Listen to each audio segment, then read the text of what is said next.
And also, I'm thinking about if I didn't quit the clarinet in 8th grade, I could have been there. And, yeah, there's a lot of things. There's a lot of regrets. We all have They were them. singing. They were not playing instruments. But you could have been there. You could have been in the background. Yeah. Meanwhile, we thought we'd have a deal to talk about this week. And we might have one that implodes. And that's where we're heading. We were so optimistic on Friday. Senator Shelby and others with the 17-people panel, bicameral, bipartisan, trying to with about 50 songs. It was absolutely incredible. How do you?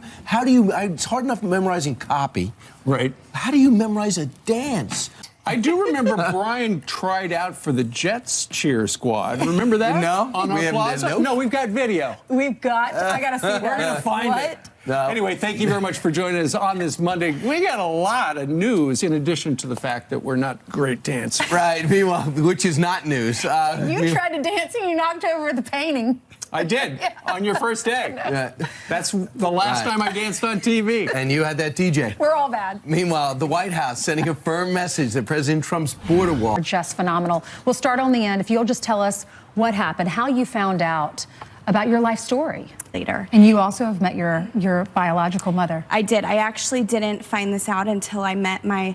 Play a soundbite. You probably all heard it. The governor of Virginia. Listen to this. There lived in Virginia, and you were born, and she didn't want you, and she tried to have an abortion. She still could decide to take your life after birth.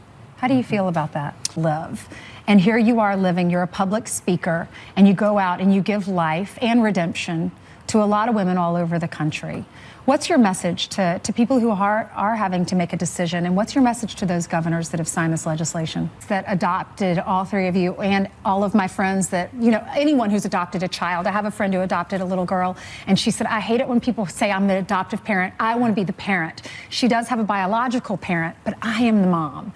So tell us your story about your adoptive, about your parents. I'm making the same mistake. Jose, I'll start with you. Tell us about the family that brought you into their home. Yeah. There is so much hope and healing after abortion. Yeah, it's not about condemnation. It's just, when we hear your stories, it's just amazing how God has huge plans for all of y'all when you weren't even supposed to be here. It's incredible. And we'll end this with your story about your parents. Yeah, it brings us to life.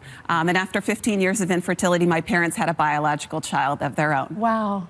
Wow. I hear that a lot. Our assistant here, her parents were told they couldn't have kids. They went down to South Carolina, adopted a child. She found out on that trip that she was pregnant with twins. 3 little ones all at once. So it's pretty cool. And today is her birthday, and she's right over there. We love you, Elizabeth. Okay, thank y'all all so much. Powerful, powerful stories.